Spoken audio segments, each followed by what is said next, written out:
It's Monday, and we've got the leaf. Yeah, and the maple leaves. Yes. It's going to be a great show. Find out how your garden can look just like this. Daytime Toronto starts right now.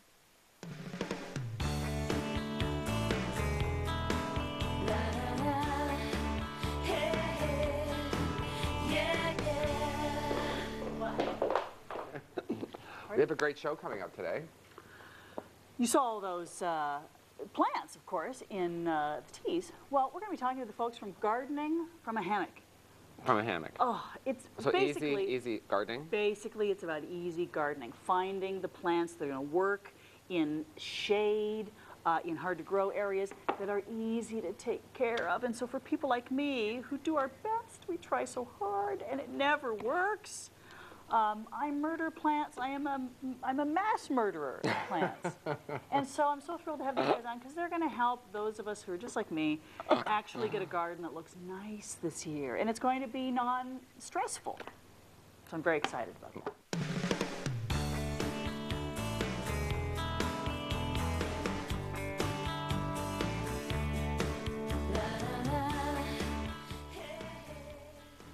I'm so excited because, as I mentioned in the banter, I am the plant murderer. I am a mass murderer, and I'm sure you hear that a lot, and I know I'm not alone.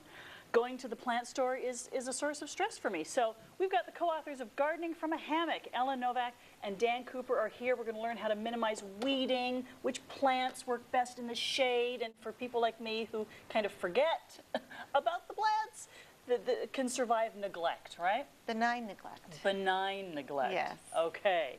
So you've brought so many beautiful things. These all look like high maintenance to me. Well, we really designed this book for people like you as well as experts. And I think it started, I can certainly identify with you. When I first had my first house, I had 3 little kids, was working full time. I'd walk in through the garden, I'd say, oh, there's a space there, I need to weed here, this looks terrible. I'd walk into the house, it would be chaos, it would be bedlam, and you'd get in the house and that's it. Then you walk out in the morning to work, and you go outside and say, gee, this needs some work. So many years after that, I was invited to do a column called The Lazy Gardener for the National Post, and that went a few seasons, and it was popular, and it was taking ideas that for someone like me or you who are busy, people who are busy can choose a selection of famous gardeners, expert gardeners, and so Dan and I got together and we decided to make it into a book, go a step further, and do Gardening from a Hammock, and we chose 17 amazing gardeners in the area who are experts, who have nurseries. Dan's a great gardener, he's a master gardener, many of them are master gardeners, and we invited 17 to give our choice of for the sun, choices for sun plants, and for shade, which is a real problem for a lot of people. It's true. Because you always go into a garden and you say, oh, I want this one with the bloom and this. And we got their combinations, and everyone had a beautiful, different garden. Some were white, some were low. They're all low maintenance, so every plant has to be a special plant. So where do we start here with all of the wonderful things that you brought? Well, this is the problem a lot of gardeners have. They don't start with a plan.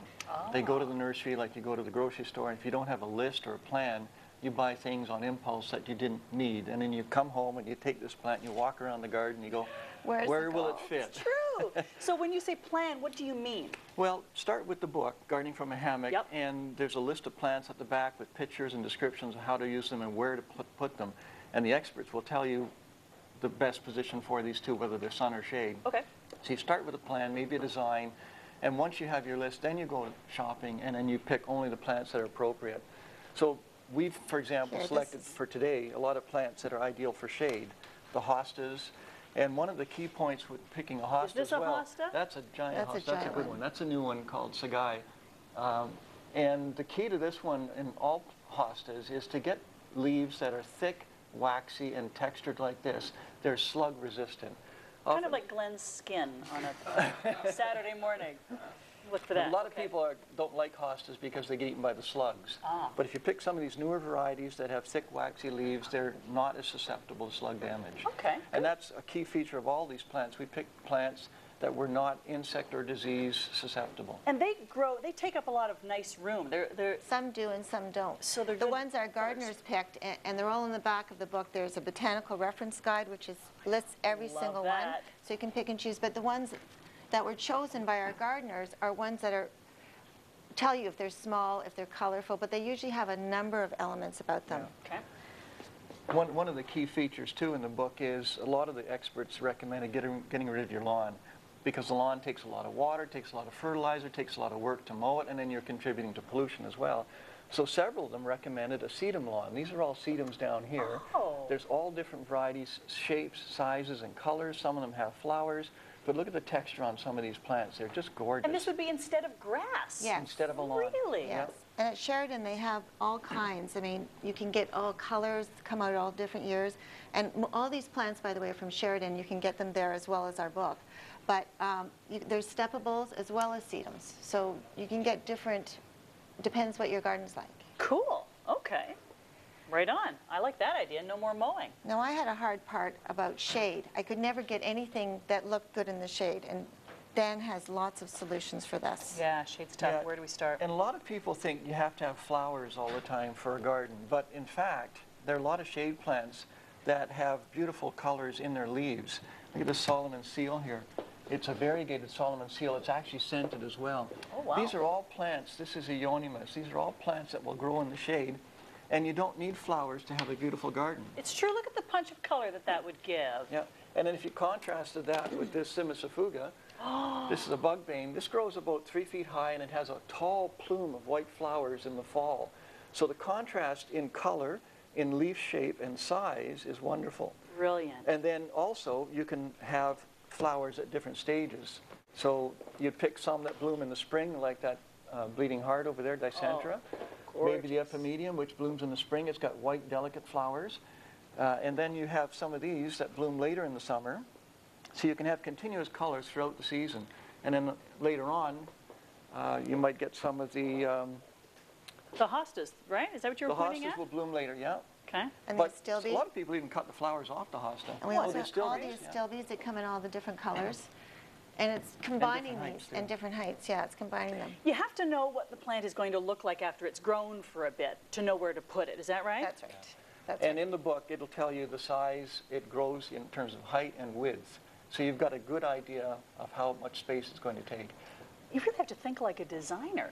Well, that's it'll what work these expert gardeners do. They put it together so you've got something year-round. Because quite often in the winter, there's not much, but the shape of a tree, like the cornice, the dogwoods that go horizontal branches, or the evergreens that come intermingling. Or the paperbark maple you just wrote about, Acer griseum. It has exfoliating bark, so the bark kind of peels off, and it looks like cinnamon. So even in the winter, with the snow on it, with the exfoliating bark and the color of the cinnamon, is really quite attractive. Wow. So we can pick in the book, if you want a white garden, Yes. they'll show you how to put a white garden That's together. right. If you want a purple garden, you can have a purple garden. We have people who have, one woman wants less in her life. She's uncluttering. So she has 5 plants, and her garden is gorgeous, just using Just the 5. 5 plants. So there's so much choice. I think it would be a great Mother's Day gift. Oh, the For book would that. be for sure. Like this mother right here. Ah.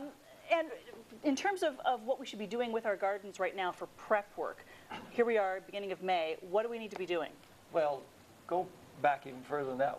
One of the key steps in getting a good garden is starting with good soil. A lot of people buy a house and they just think the soil that's there is going to be good enough. It's usually not.